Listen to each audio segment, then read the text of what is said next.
आपके मन की बात की एपिसोड 2 में आपका बहुत-बहुत स्वागत है। मैं हूँ अमित कुमार झा।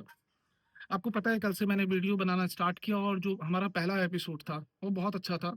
उसमें मैंने वो सारी बातें बताई कि किस मुद्दे पे मैं चर्चा करूँगा, जो आपके मन की बात होगी, जो मैं अपने मन से कहूँगा और अगर आपके मन में और भी बातें हैं, तो आप कमेंट बॉक्स में आके उसकी जानकारी देंगे और उसका रिप्लाई मैं ज़रूर करूँगा। देखिए, सबसे बड़ी बात आज की सबसे बड़ी बात ये है कि आप डोनाल्ड ट्रम्प साहब को तो जानते ही होंगे, अमेरिका के राष्ट्रपति। क्या कर रहे हैं सर, एप्पल का प्रोडक्शन जो एप्पल की मोबाइल बनती है, उसकी प्रोडक्शन इंडिया में हो रही है और अच्छे स्तर पे हो रही है। अब उन्होंने एप्पल के जो सीईओ है, उनको उन्होंने धमकाया है। उनको कहा है कि अगर आप इंडिया में एप्पल का प्रोडक्शन करेंगे, तो आपको 25% टैरिफ चार्ज करेंगे हम यूएस में अगर आप उसे बेचते हो तो। आप सोचिए ट्रम्प कैसे इंडिया के अगेंस्ट में जा रहा है। ये हमेशा से होता रहा है कि कोई भी अमेरिका का राष्ट्रपति बने, ठीक है? और जैसे ही भारत थोड़ी-सी ऊपर जाने लगती है, तो वो भारत के पीछे पड़ जाता है। और ये ऐसा ऐसा नहीं है कि आज की बात है ये हमेशा से हो रहा है। तो अगर आज भी हो रहा है तो कोई बहुत बड़ी बात नहीं है। हाँ, हमें आपको ये समझना होगा कि कौन आपका सच्चा दोस्त है और कौन आपका सच्चा दोस्त नहीं है। दूसरी बात एलएसजी और आरसीबी के बीच में जो कल मैच खेली गई थी, आपको बेहतर पता होगा कि कल का कैसा सिनेरियो था।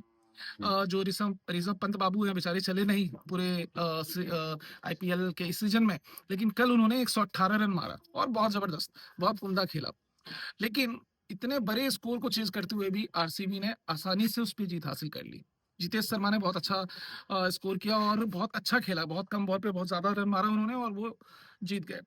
तो आरसीबी इस बार तो भाई है प्रबल दावेदार है इस सीजन के आईपीएल विनर का। ठीक है, आगे की जानकारी देखेंगे आरसीबी क्या करती है आगे। एक और मैटर है जो आज के डेट में बहुत ज्यादा चल रहा है, दैट इज कोरोना।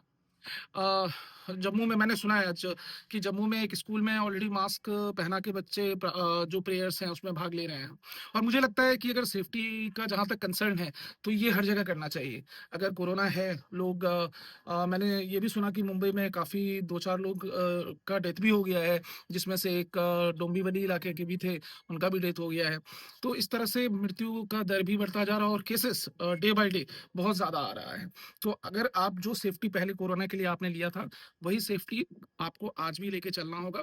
अपने आप को थोड़ा सुरक्षित रखेंगे तो क्या है कि बीमारी उतनी ज़्यादा फैलेगी नहीं, एक लिमिटेड एनवायरनमेंट में रहेगी और उससे सब बच के रहेंगे।